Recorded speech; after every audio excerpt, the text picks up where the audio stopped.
వారందరికీ ముందుగా నా ధన్యవాదాలు. వారందరికీ నేను ఒకటే చెప్పాను. నేనేం చెప్పినా అంటే మీరు వాళ్ళు ఏం చేసినా మీరు పట్టించుకోకండి. ఈ కేసు విషయంలో వాళ్ళ ఇంట్రెస్ట్ ఫార్ములా ఈ, మా ఇంట్రెస్ట్ ఫార్మర్.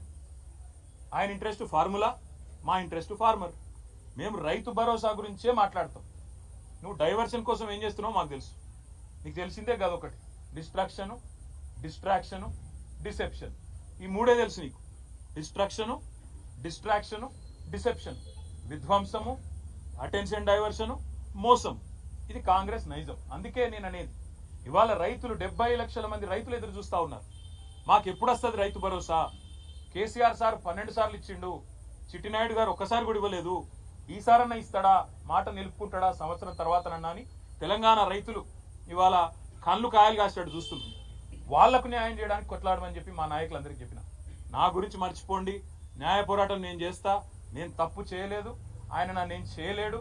ఆయన ఎన్ని రకాలుగా కక్ష సాధింపు ప్రయత్నం చేసినా ఏమీ సాధించలేడు, శోధించలేడు. మీరు దయచేసి రైతుల సబ్జెక్టు మాత్రమే మాట్లాడండి అని ఉదయం నుంచి నన్ను కలిసిన ప్రతి నాయకుడికి నేను చెప్తా వచ్చింది. పార్టీ నిర్మాణం మీద దృష్టి పెట్టండి, 6 గ్యారంటీల అమలులో ప్రభుత్వం ఫెయిల్ అయిన విధానం మీద దృష్టి పెట్టండి. ఖచ్చితంగా ఈ అటెన్షన్ డైవర్షన్ గేమ్ ఏదైతే కాంగ్రెస్ ప్రభుత్వం ఆడుతుందో కాంగ్రెస్ పార్టీని, చిట్టినాయుడిని పూర్తి స్థాయిలో వాళ్ళ బండారాన్ని బయటపెట్టి మరి బజార్లలో ప్రజల ముందు ఎండగట్టండి. ఆడబిడ్డలకు ఇస్తానన్న 2500, అదేవిధంగా పెద్ద మనుషులకు ఇస్తానన్న 4000 పెన్షన్లు ఎప్పటి నుంచి ఇస్తామని చెప్పి నిలదీద్దాం. ఆ దిశగా కార్యాచరణ చేద్దాం తప్ప ఏ రకంగా కూడా పొరపాటున కూడా ఏ రకంగా కూడా ఈ కేసు విషయంలో మీడియా హడావుడికో చిట్టినాయుడు గారి లీకులకో ఆగం కాకండి. ఈ మీడియా వాళ్ళు మీ బాధ నేను అర్థం చేసుకోగలుగుతా. 24 గంటల న్యూస్ ఛానళ్ళు మీరు నడపాలి, అది గిర్రగిర్ర తిరగాలి, ప్రతి నిమిషం కొత్తదనం కావాలి. ఇక అవన్నీ తప్పదు. మీ బాధ నేను అర్థం చేసుకోగలుగుతా, మీ తప్పు కాదు.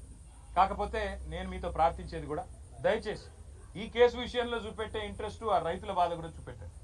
ఈ కేసు విషయంలో చూపెట్టే ఇంట్రెస్ట్ ప్రజల బాధలు, హైడ్రా బాధితులు, మూసీ బాధితులు, వాళ్ళే కూడా చూపెట్టండి. దయచేసి వాళ్ళ బాధలు కూడా చెప్పండి. 6 గ్యారంటీలు ఫెయిల్ అయ్యి సంవత్సరం తర్వాత అటెన్షన్ డైవర్షన్ కోసం పడుతున్న పాటల గురించి కూడా, అప్పుడప్పుడు వాళ్ళు చేస్తున్న ఫీట్ల గురించి కూడా చెప్పండి. ఆత్మహత్యలు చేసుకుంటున్న ఆటో డ్రైవర్లు, చనిపోతున్న నేతన్నలు, వాళ్ళ గురించి కూడా చెప్పండి. గురుకుల పాఠశాలల అధ్వాన పరిస్థితుల గురించి కూడా దృష్టి సారించండి అని చెప్పి కూడా కోరుతూ, న్యాయపరంగా చట్టపరంగా భారత పౌరుడిగా రాజ్యాంగం నాకు ఇచ్చిన హక్కును, రాజ్యాంగం అంటే అంబేద్కర్ గారు రాసిన రాజ్యాంగం, అనుల వారి రాజ్యాంగం కాదు, అంబేద్కర్ గారు రాసిన రాజ్యాంగం ఇచ్చిన హక్కు నేను తప్పకుండా విధిగా వాడుకుంటా. ఎన్ని న్యాయస్థానాలకు పోవాలనో పోతా. దానికి మంత్రులకేం కడుపునొప్పి నాకైతే అర్థమైతలేదు. తప్పకుండా నాకు విశ్వాసం భారత న్యాయ వ్యవస్థ మీద ఉన్నది. 100కు 100% అల్టిమేట్గా ధర్మం గెలుస్తుంది, న్యాయం గెలుస్తుంది, నిజం నిలకడ మీద తెలుస్తుంది. మనం నిజం కడప దాటి బయటకు వచ్చే లోపల అబద్ధం ఊరంతా తిరుగుతుందని చెప్తారు. పొద్దు నుంచి చాలా మంది కాంగ్రెస్ వాళ్ళు అబద్ధాలు తిరుగుతున్నాయి.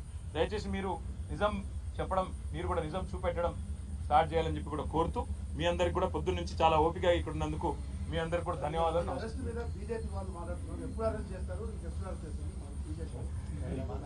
నేనేమంటున్నా అంటే అది మీరు బీజేపీ కాంగ్రెస్ వేరని మీరు అనుకుంటారేమో, నేను అనుకోవట్లేదు. ఇక్కడ బీజేపీయే రక్షణ కవచం లాగా కాంగ్రెస్ కు పనిచేస్తున్నది. బీజేపీ కాంగ్రెస్ ఏ టీము బి టీము, ఎవరు ఏ బి టీము మాకు తెలియదు.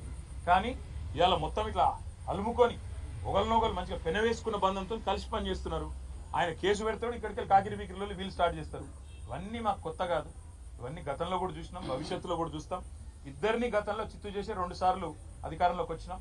భవిష్యత్తులో కూడా ప్రజల ఆశీర్వాదంతో, ప్రజల దయతో కేసులు ఎదుర్కొంటాం. న్యాయ వ్యవస్థ ద్వారా ప్రజాక్షేత్రంలో ఈ 2 పార్టీలను కూడా ఎదుర్కొంటాం. Thank you.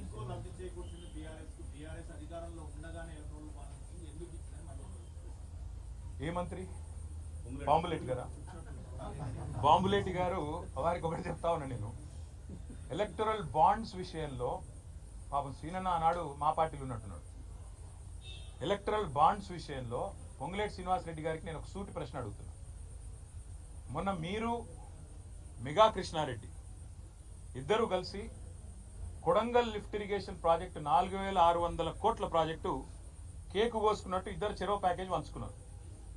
మరి మెగా ఇంజనీరింగ్ అనే సంస్థ కాంగ్రెస్ పార్టీకి 22లో 23లో 100 కోట్ల రూపాయలు ఇచ్చింది ఎలక్ట్రల్ బాండ్స్ రూపంలో.